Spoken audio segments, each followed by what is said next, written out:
අද දිනේදී අපි බලමු රයිස් කුකර් එකෙන් උණු වතුරෙන් සහ ඇල් වතුරෙන් ඉවීම සම්බන්ධයෙන් කොච්චර විදුලිය ප්‍රමාණයක් ඉතුරු වෙනවද සහ ඊට ගතවන කාලය කුමක්ද කියන එක. මේක සාමාන්‍ය මම මේ රයිස් කුකර් එක කරන් තියන්නේ. මේ රයිස් කුකර් එකේ මොනවාද බලමු අපි වොට් ගන්න කීයද කියලා වෙලා. මේක බැලුවොත් ඇත්තටම වොට් 700 වගේ තමයි තියෙන්නේ. මේ වොට් 700 කියන රයිස් කුකර් එකෙන් බලමු අපි ඇල් වතුරෙන්, ඒ කියන්නේ ඇල් වතුරෙන් අපි උයලා කොච්චර ප්‍රමාණයක් යනවද කියලා. මේ තියෙන්නේ ඇත්තට මම මෙතන එකම හාල තමයි පාවිච්චි කරන්න යන්නේ. එකම වතුර ප්‍රමාණය. ඉතින් ඒක හරහා අපි බලමු ඇත්තටම කොච්චර වෙලාවක් සහ යනවාද කියලා මේ එකම හාල් ප්‍රමාණය උණු වතුරෙන් සහ ඇල් වතුරෙන් වීම සම්බන්ධයෙන්. ඔයගොල්ලෝ පේනවා ඇති දැන් මෙතන වෝම් එකට වැටලා තියෙනවා. අපි මේක ස්විච් එක ඔන් කරලා අපි ඉස්සලාම මේක ස්ටාර්ට් කරලා ස්ටොප් වොච් එක මෙතන ස්ටොප් වොච් එක ස්ටොප් වොච් එකෙන් ස්ටාර්ට් කරලා අපි බලමු කොහොමද කොච්චර වෙලාවක් යනවද කියලා. දැන් පේනවා ඉතින් ඔයගලන්ට රතු පාට බල්බ් එක පත්තු වෙනවා. මේ ස්ටොප් වොච් එක ඔන් කරලා තියෙන්නේ. අපි බලමු කොච්චර වෙලාවක් මේ සඳහා කාලය සහ යනවද කියලා. මේ දැන් අපි පාවිච්චි කරන්නේ ඇල් වතුර තමයි මේ රයිස් කුකර් එකේ වත් විසීම කරන්න යනු ලබන්නේ. හරි. ඇත්තටම මම කලින් මේ YouTube channel එකේම තුලත් කරලා තියෙනවා ලේසියෙන් දරලිපකින් කොහොමද අපි පොල් කටු දෙකක් භාවිතා කරලා උණු වතුර උණු කරගන්නේ කියලා. ඒත් එක්ක බලමු අපි ඇත්තටම මේ උණු වතුර භාවිත කරලා මේ රයිස් කුකර් භාවිතයෙන් කොච්චර ප්‍රමාණයක් අපිට විදුලිය ඉතුරු කරගන්න සහ කාලය ඉතුරු කරගන්න පුළුවන්ද කියලා. ඒ තියෙන මොනවාද වීඩියෝ ක්ලිප් එකත් ඔයගොල්ලෝ බලන්න. ඒකෙන් තමන්ට අවශ්‍ය කරන උණු වතුර උණු කර ගැනීම, සීතල වතුර උණු කර ගැනීමට ඔයගොල්ලන්ට ලොකු දායකත්වයක් ලැබේවි. දැන් විනාඩි 5ක් පමණ ගත වෙලා තියෙනවා. ඔයගොල්ලන්ට ස්ටොප් වොච් එක බලා ගන්න පුළුවන්. දැන් විනාඩි 10ක් ගිහිලා තියෙනවා ස්විච් එක ඔන් කළා රයිස් කුකර් එකේ. බලමු තව කොච්චර වෙලාවක් යනවද කියලා. පත් එක ඉදෙන්න. දැන් විනාඩි 15කට ආසන්න ප්‍රමාණයක් වෙලාව ගත වෙලා තියෙනවා. බලමු අපි තව කොච්චර වෙලාවක් යනවද කියලා ඇල් වතුරෙන් රයිස් කුකර් එකෙන් බත් ඉවීම සඳහා. දැන් විනාඩි 20ක් පමණ ගිහිලා තියෙනවා. ස්විච් එක ඔන් කළා රයිස් කුකර් එකේ. බලු තාම බත ඉදිලා නැහැ සහ මෙතන කියනවා මේක තාම ඔෆ් වෙලා නැහැ. මෙතන බල්බ් එක තාම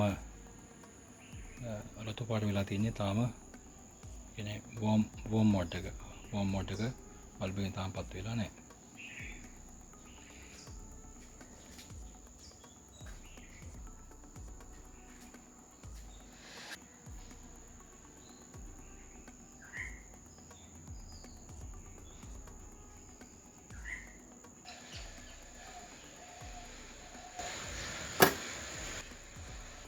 මම හිතන්නේ දැන් ඕෆ් වුණා. ඔයගොල්ලන්ට පේන්නේ නැති. දැන් වෝම් මෝඩ් එකට වැටලා තියෙන්නේ. බලමු ඊළඟට අපි උණු වතුරෙන්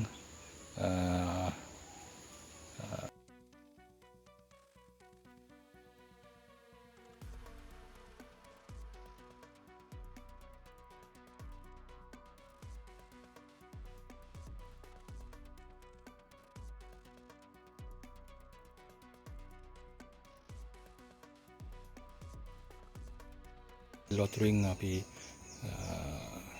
රයිස් කුකර් එකෙන් අපි උයලා බලුවා. එකෙන් පාට අපි ගත්ත ටයිම් එක. අද බලමු උණු වතුරෙන් රයිස් කුකරෙන් උයලා කොච්චර ප්‍රමාණයක් ටයිම් එක යනවද සහ ඊට යන වොට් ගන්න කොහොමද කියලා බලමු.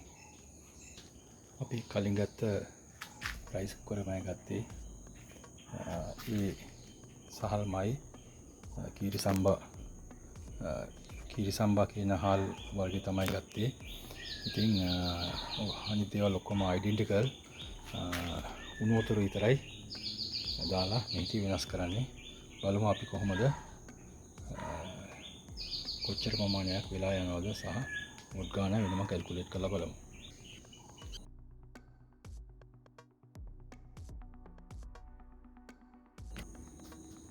දැන් විනාඩි 5ට ආසන්නයි. දැන් අපි මේක ස්ටොප් කරලා රීසෙට් කරලා අපි මේක ඔන් කරමු. මෙතන ඔයගොල්ලෝ පේනවා කුක් කියන බල්බ් එක වැඩ කරනවා. අපි දැන් මේක ස්ටාර්ට් කරලා බලමු. දැන් විනාඩි 5ක් ගත වෙලා තියෙනවා රයිස් කුකර් එක ඔන් කරලා. තාම ඕෆ් වෙලා නැහැ. බලමු අපි කොච්චර වෙලා යයිද කියලා බත සම්පූර්ණයෙන් ඉදෙන්න. දැන් විනාඩි 10ක් ගිහලා තියෙනවා. තාම නම් ඕෆ් වෙලා නැහැ. හැබැයි මේක සම්පූර්ණයෙන්ම උමාලෙන පිටත් වෙනවා. පේන්නේ නැති උඹලන්ට. බලමු තව කොච්චර වෙලාවක් යයිද කියලා මේක ඕෆ් වෙන්න. විනාඩි 12කට ආසන්න ප්‍රමාණයක් ගිහිලා තියෙනවා. තාම නම් ඕෆ් වෙලා නැහැ. මම දැන් නම් බත ඉදීගෙන වගේ ඉන්නේ. ඉතින් ඉවරයි. බලමු ඕෆ් වෙනවද කියලා.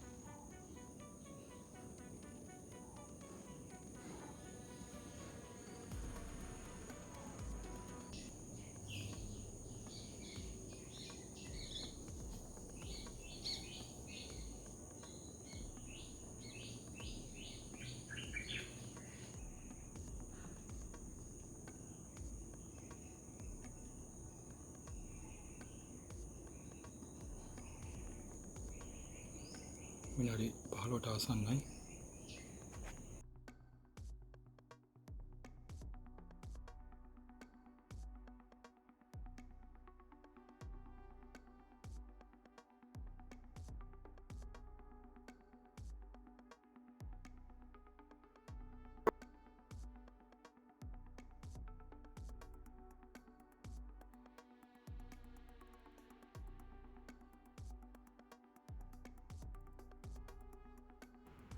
හරි අපි මීට කලින් ටැප් වෝටර් සහ හොට් වෝටර් සඳහා බත පිසීමට ගිය කාලයේ අපි වෙනම කැල්කියුලේට් කරලා අපි හොයාගත්තා. ඩෙමොන්ස්ට්‍රේෂන් එක අපි පරීක්ෂණ එක අපි හොයාගත්තා. ඒකේ ටැප් වෝටර් ගත්තොතින් මීටු 28.8ක් සහ මේ අවර්ස් ගාන අපි මේ මිනිත්තු ගාන මේ අවර්ස් වලට අපි කන්වර්ට් කරා.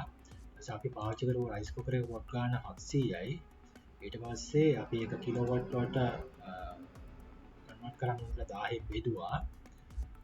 ඊට පස්සේ power consumption kilowatt hour කියලා බලන්න අපි මේ තියෙන කිලෝවොට් ප්‍රමාණය වැඩි කරනවා hours time එකේ. ඒක කරන 0.33 කියලා මෙතන එනවා.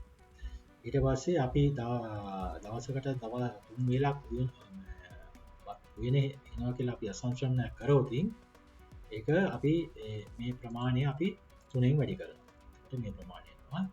ඊට පස්සේ අපි මාසයකට බැලුවොත් දවස් 30න් වැඩි කරන්න ඕනේ මේක. දවස් 30න් වැඩි කරාම මේ ප්‍රමාණයක් එනවා.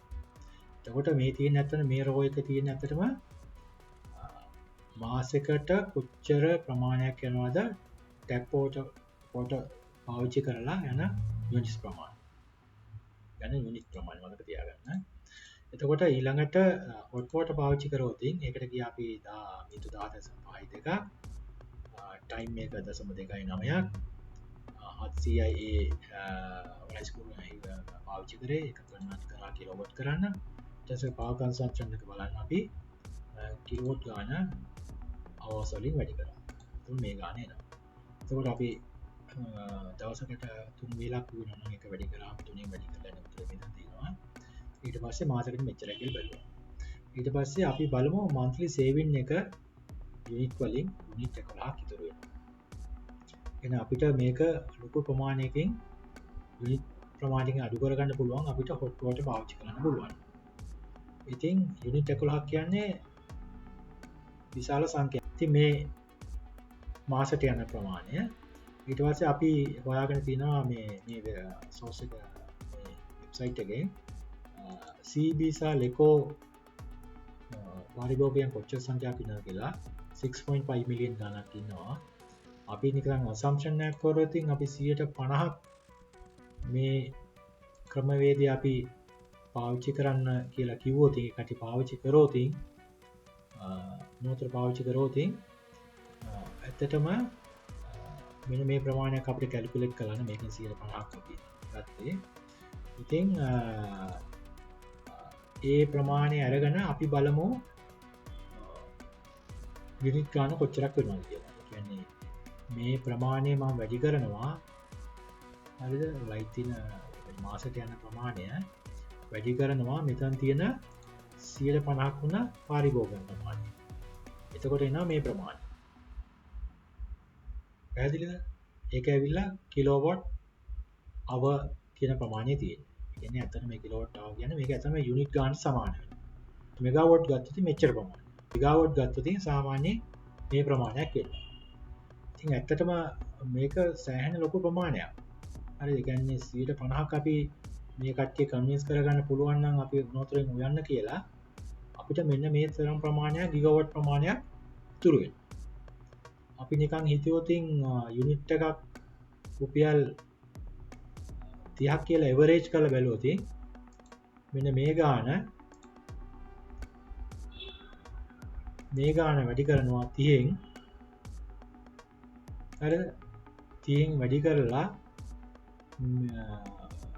බිලියන ගානින් බෙදුවොත් මෙච්චර ප්‍රමාණ රුපියල් බිලියන 1093ක් අපිට ඉතුරු කරගන්න පුළුවන්. ඒ වගේම අපි ඉයර් එකට බැලුවොත් රුපියල් බිලියන 13115ක් අපි ඉතුරු කරගන්න පුළුවන්. ඉතින් අතිවිශාල ප්‍රමාණයක්. ඉතින් මම හිතන්නේ ඒක හරි වැදගත්. මොකද හේතුව මම තව පොඩි කාරණයක් මෙතන එකතු කරන්න කැමතියි. ඇත්තටම ගෑස් කුකරෙන් වතුර උණු කරලා රයිස් කුකර් එකේ වතුර දාලා පාවිච්චි කරත් ඒ සෑහෙන ලාභයක් තියෙනවා. ඉතින් මම හිතන්නේ ඒක හරි වැදගත්. මොකද ගෑස් කුකර් එකට යන එකත් එක්ක කම්පෙයාර් කරලා බලනකොට ඉතින් ඒක කරා වෙන්නේ ඇත්තටම කාලයක් ඉතුරු වෙනවා ඇත්තට. ඒ වගේම ඔයගොල්ලෝ යුනිට් ගන්නත් අඩු වෙනවා. ඉතින් මේක අපි විදුලි පාරිභෝගිකයන් ගැන කැල්කියුලේට් කරලා බැලුවාම ලොකු ප්‍රමාණයක් මේ වගේ ඉතුරු වෙනවා. ඉතින් මම හිතන්නේ මේක ඉස්සරහට අරගෙන ගියොත් මිනිස්සු දැනුවත් කරොත් මේක අනිවාර්යයෙන්ම මිනිස්සු ප්‍රැක්ටිස් කරයි. මොකද මේකෙන් ලොකු ඉතිරියක් තියෙනවා යුනිට් 12ක ආසන වශයෙන් මාසෙට මේ වැඩේ කරන්න පුළුවන්. ඉතින් ඒක හරහා තමන්ට යම් ඉතිරියක් තියෙනවා. රටක් විදියට ලොකු මුදලක් ඉතුරු කරගන්න පුළුවන්. මම හිතන්නේ මේක මිනිස්සු දැනුවත් කරොත් මේක ප්‍රැක්ටිස් කරගෙන යයි. ඉතින් ඒක ලොකු වැදගත් කාරණයක්. ඉතින් ඒක කරන්න උත්සාහ කරන්න. අඩු ගානේ ඔයගොල්ලෝ එක මාසයක් හරි හරියට කරවොත් මේකෙන් ලොකු සේවිංගයක් ගන්න පුළුවන්. හරිද? මේක ඇත්තටම වැදගත් වෙන්නේ ඉතාම වැදගත් වෙන්නේ ඔයගොල්ලෝ යුනිට් 120 එක අපි ගමු 125 ඉන්නවනම් මේ 11 අඩු වෙනකොට 100 තව 5ක් අඩුවෙන් එන්නේ. එතකොට ඔයගොල්ලෝ 120 රේන්ජ් එකට යන්නේ. නැත්තම් 90 ඉන්නවනම් 95 ඉන්නවනම් හරිද? මේක ආවොත් ඇප්ලයි කරොත් 90ට වඩා අඩු වෙනවා. ඒක නිසා මම හිතන්නේ ඒ තියෙන ස්ලැබ් එකේ තියෙන වාසිය එනවා. ඒ වගේම ඔයගොල්ලන්ට මෙතන යුනිට් ගන්න තියෙන වාසියත් එතනම එනවා. ඉතින් මේක ප්‍රැක්ටිස් කරලා බලන්න. හරියටම ලේසි. කරලා බලලා අපේ YouTube channel එකට ෆීඩ්බැක් එකක් දෙන්න. subscribe කරන්න, comment කරන්න. comment වලට අනිවාර්යයෙන්ම ලියන්න. right ඒක තමයි අද දවසේ අපි කියන්න තියෙන්නේ. අද දිනේදී අපි මේ YouTube channel එක අතින් සමාප්ත කරනවා. තවත් දිනයක අලුත් අදහසකින් ඔබ වෙත එන්න බලාපොරොත්තු වෙනවා. Thank you very much.